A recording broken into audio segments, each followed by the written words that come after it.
प्रिय विद्यार्थियों, मैं ममता मोदी। आज हम बात करेंगे सूक्ष्म जीवों की। क्या आप जानते हैं सूक्ष्म जीव क्या होते हैं?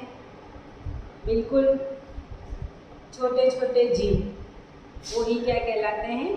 सूक्ष्म जीव। क्या आपने इनको कभी देखा है? अपनी आँखों से इनको देखा है?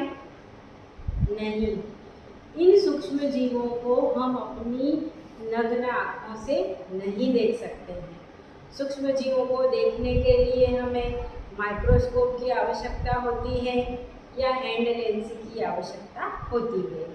आज जो हमारा टॉपिक है सूक्ष्म जीवों के ऊपर ही आधारित है। अब देखिए, कक्षा 8 में जो चैप्टर 2 है, नाम ही दिख रहा है आपको, सूक्ष्म जीव हमारे मित्र हैं या शत्रु हैं। क्या आप बता सकते हैं कि सूक्ष्म जीव हमारे लिए फायदेमंद है, लाभदायक है या हानिकारक है? यदि वो हमें फायदा पहुंचाते हैं तो वो हमारे मित्र हैं, और यही सूक्ष्म जीव यदि हमें नुकसान पहुंचाते हैं तो ये हमारे लिए क्या है? शत्रु है। आज हम इन सूक्ष्म जीवों की एक मित्र के रूप में हमारे लिए क्या भूमिका है और एक शत्रु के रूप में क्या भूमिका है, इस वीडियो के माध्यम से हम देखने का प्रयास करते हैं। आइए सबसे पहले तो बात करते हैं अपन कि सूक्ष्म जीव क्या होते हैं। हमारे आसपास पाए जाने वाले ऐसे जीव जिनको हम आँखों से नहीं देख पाते हैं, ऐसे सूक्ष्म आकार के जीव ही क्या कहलाते हैं? सूक्ष्म जीव। अभी मैं बोल रही हूँ, अभी हमारे वायुमंडल में, हमारे आसपास खाने पीने की चीज़ों में जो हम खरीदते हैं, सब्जी ला रहे हैं, दूध ले रहे हैं, प्रकृति में कोई ऐसी जगह नहीं है जहाँ ये माइक्रो ऑर्गेनिज्म सूक्ष्म जीव नहीं पाए जाते हैं। सभी सूक्ष्म जीव सभी जगह हैं, लेकिन हम सर्वाइव कर रहे हैं। कैसे कर रहे हैं उसके बारे में हम बात करेंगे प्रतिरक्षी तंत्र में। फिलहाल सूक्ष्म आकार के होते हैं और इनकी कौन कौन सी वैरायटी है सूक्ष्म जीवों की। सबसे पहले होते हैं जीवाणु, दूसरे होते हैं कवक, तीसरे होते हैं प्रोटोजोआ और चौथे होते हैं शैवाल। ये सभी सरलतम एक कोशिकीय जीव होते हैं ज़्यादातर। कुछ ही जीव, कुछ शैवाली होते हैं बहुकोशिकीय, बाकी जनरली सूक्ष्म जीव सभी एक कोशिकीय जीव होते हैं और उस एक कोशिका के द्वारा ही उनके जीवन की सारी क्रियाएं पूर्ण होती हैं। अब क्या आप लोगों ने कभी कोई कवक देखा है? बिल्कुल देखा है आपने। कई बार आपने ब्रेड के ऊपर या रोटी के ऊपर जो 3-4 दिन पुरानी हो जाती है और हम उसको ढक कर रखते हैं, तो आपने देखा होगा उसके ऊपर सफ़ेद सफ़ेद रंग की एक रुई जैसा अतिवृद्धि उत्पन्न हो जाती है। देखा है ना? जी हाँ। यदि हम उसको माइक्रोस्कोप में रखकर देखेंगे तो हमें वहाँ कवक दिखाई देगा। और ये जितने भी सूक्ष्म जीव हैं ये हमें लाभ भी पहुँचा रहे हैं और हमें हानि भी पहुँचा रहे हैं। आज हम इस वीडियो के द्वारा सिर्फ सूक्ष्म जीवों के द्वारा कौन कौन से हमें लाभ हो रहे हैं उनकी बात करेंगे। अब देखिए, सबसे पहले ये कहाँ पाए जाते हैं? सूक्ष्म जीव किन किन स्थितियों में हो सकते हैं?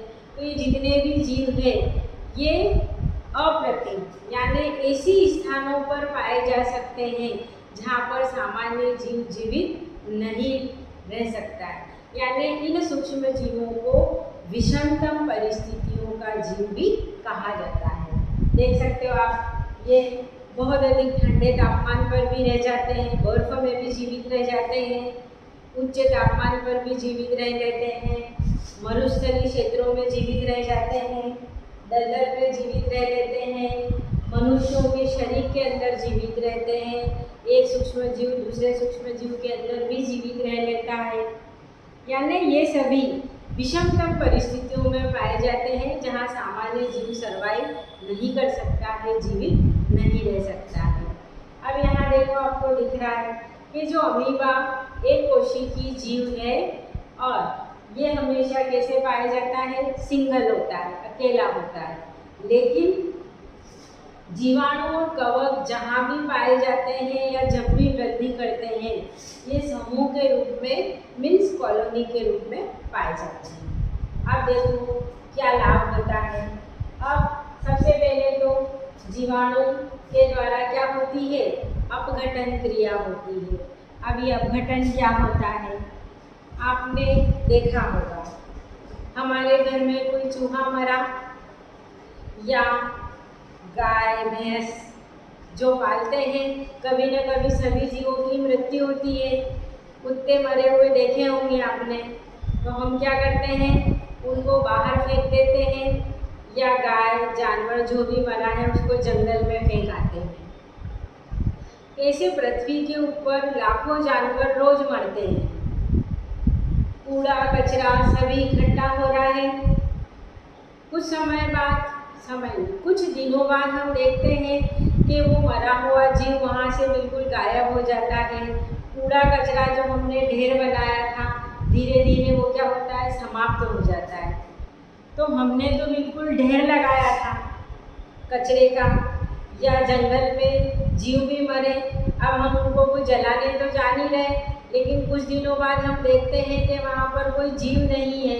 वहाँ पर हमें सूक्ष्म जीवों की वृद्धि दिखाई देगी उन मृत शरीरों के ऊपर या कूड़े कचरे के ऊपर, जो क्या करते हैं, सूक्ष्म जीव एक अपघटक के रूप में भी कार्य करते हैं। यानी मृत अवशेषों के शरीरों का, दुर्गंध शरीरों का, या पत्तियों के कूड़े कचरे का, कृषि अवशिष्ट के जटिल पदार्थ का, जटिल शरीर का सरलतम कार्बनिक पदार्थों के अंदर अपघटन कर देते हैं। यानी जो चीज़ जिससे मिलकर बनी है वापस वो उन्हीं के अंदर कन्वर्ट कर देती। यानी सभी जीवों का शरीर कार्बन, हाइड्रोजन, ऑक्सीजन से मिलकर बना है। तो ये सूक्ष्म जीव क्या करते हैं, उनकी मृत्यु के बाद उन सभी जीवों के जटिल कार्बनिक शरीर का सरल कार्बनिक पदार्थ के अंदर अपघटन कर देते हैं। ये क्रिया क्या कहलाती है, अपघटन। और इन सूक्ष्म जीवों के कारण ही हमारी पृथ्वी मरे हुए जीवों से क्या है, फ्री है। नहीं तो सोचो, सूक्ष्म जीव नहीं होते तो पूरी पृथ्वी अभी तक मृत जीवों से भर चुकी होती, सब तरफ दुर्गंध ही दुर्गंध आ रही होती। लेकिन हम देखते हैं दुर्गंध भी कुछ समय के लिए आती है, उसके बाद समाप्त हो जाती है। तो दुर्गंध को समाप्त करने का कार्य भी किसने करा, सूक्ष्म जीवों ने करा। इसीलिए मैंने यहाँ पर लिखा है कि हानिकारक दुर्गंध युक्त पदार्थों का निम्नीकरण, यानी उनको जटिल रूप से सरल रूप में तोड़ देना और उनकी गंध को समाप्त कर देना, यही कार्य होता है सूक्ष्म जीवों का। और इन सूक्ष्म जीवों को या इन अपघटकों को पृथ्वी का सफाई कर्मचारी भी कहा जाता है। इसी के कारण हमारी पृथ्वी स्वस्थ और स्वच्छ बनी हुई है और जीवों के जीवित रहने के लिए स्वच्छ वायु अवेलेबल है। यदि ये नहीं होते तो पूरा वातावरण दुर्गंध युक्त हो जाता। अब अगला देखिए, मृदा की उर्वरा क्षमता बढ़ाने में।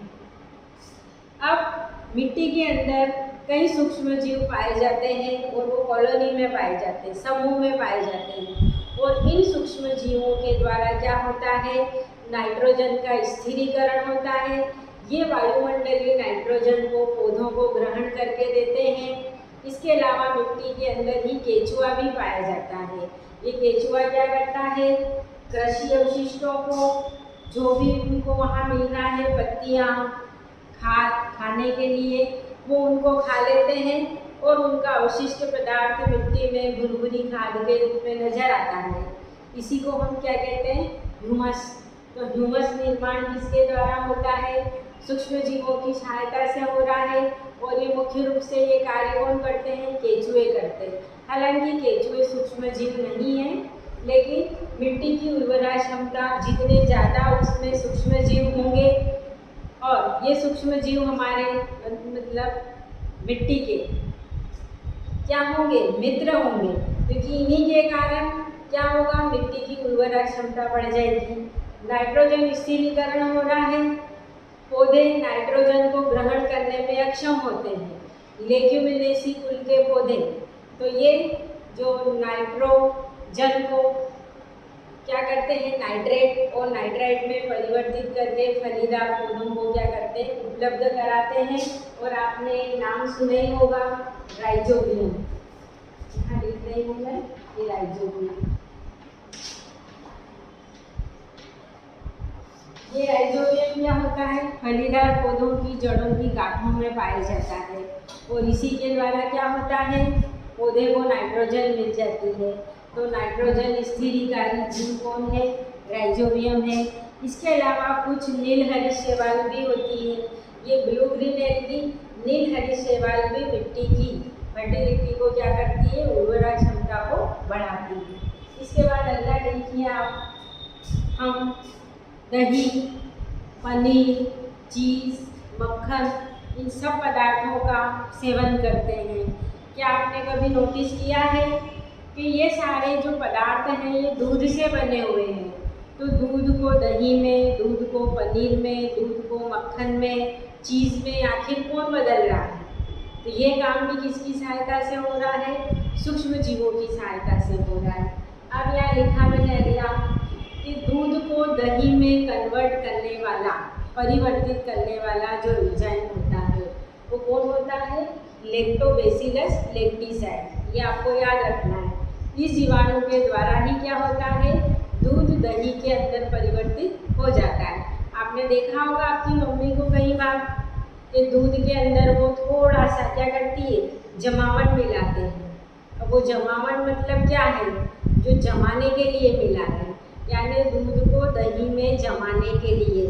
और उसके अंदर क्या पाया जाता है जमावन में, वही ये बैक्टीरिया पाया जाता है। और जब उसको हम दूध में मिला देते हैं तो बैक्टीरिया की तेज़ी से ग्रोथ होती है, बहुत सारे बैक्टीरिया तैयार हो जाते हैं और वो दूध को काय में बदल देते हैं, दही के अंदर बदल देते हैं। इसके बाद आपने केक, पेस्ट्री, बिस्किट, ब्रेड, इन सब चीज़ों को हम बहुत पसंद करते हैं और खाते भी हैं। तो क्या आपने कभी नोटिस करा है कि ब्रेड कितनी सॉफ्ट होती है, केक मुलायम होता है, बिस्किट भी थोड़े फूले हुए होते हैं। अब ये क्यों, ये एक बैक्टीरिया होता है, एक कवक प्रकार की कवक होती है, यीस्ट। इस यीस्ट के द्वारा क्या होता है, उन पदार्थों का किण्वन होता है। इस किण्वन क्रिया के कारण ही क्या होता है, केक, बिस्किट, ब्रेड, पेस्ट्री आदि का निर्माण होता है। यानी पूरी की पूरी बेकिंग इंडस्ट्री किसके ऊपर टिकी हुई है, सूक्ष्म जीवों के। इन सूक्ष्म जीवों के द्वारा अवायवीय श्वसन होता है और अवायवीय श्वसन होने के कारण कार्बन डाइऑक्साइड गैस बाहर निकलती है और ये कार्बन डाइऑक्साइड गैस बाहर निकलती है, इसी के कारण उनमें स्पंज आता है, वो मुलायम या सॉफ्ट बनती है। इसके बाद आप इडली, डोसा, खमन, इन खाद्य पदार्थों का भी सेवन करते हैं। तो इनका निर्माण भी किनके द्वारा हो रहा है, सूक्ष्म जीवों की क्रिया के द्वारा ही हो रहा है। और कौन सी क्रिया के द्वारा, किण्वन। अब किण्वन क्या होता है, किण्वन एक प्रकार का अवायवीय श्वसन होता है और अवायवीय श्वसन के कारण ही क्या होता है, इडली, डोसा या आगे हम पढ़ेंगे फलों के रस से शराब बनाई जाती है, एसिटिक अम्ल का निर्माण होता है। देखिए अब किण्वन क्या है, ये लिखी हुई डेफिनेशन कि सूक्ष्म जीवों की सहायता से खाद्य पदार्थों का या कुछ विशेष विलयनों का क्या होना, अपघटन होना, यही क्या कहलाता है, किण्वन। और इस किण्वन के कारण ही व्यापारिक पैमाने पर क्या बनाई जाती है, फलों के रस से शराब बनाई जाती है। और शराब भी अलग अलग प्रकार की होती है, जितनी ज़्यादा एल्कोहल की मात्रा वो उतनी अच्छी शराब मानी जाती है। अब हम फलों का रस डायरेक्ट पिएंगे तो कोई एल्कोहल का टेस्ट नहीं आएगा, लेकिन उस फलों के रस के ऊपर सूक्ष्म जीवों की क्रिया हुई है तो उसका किण्वन हुआ है और किण्वन के बाद उसका स्वाद बदल जाता है, सांद्रता बदल जाती है, तो उसी को हम क्या कहते हैं, एल्कोहल या शराब। इसके बाद आपने देखा होगा सिरका, एसिटिक अम्ल। एसिटोबैक्टर एसीटाइल बैक्टीरिया की सहायता से सिरके या एसिटिक अम्ल का निर्माण होता है। अब इसके बाद हम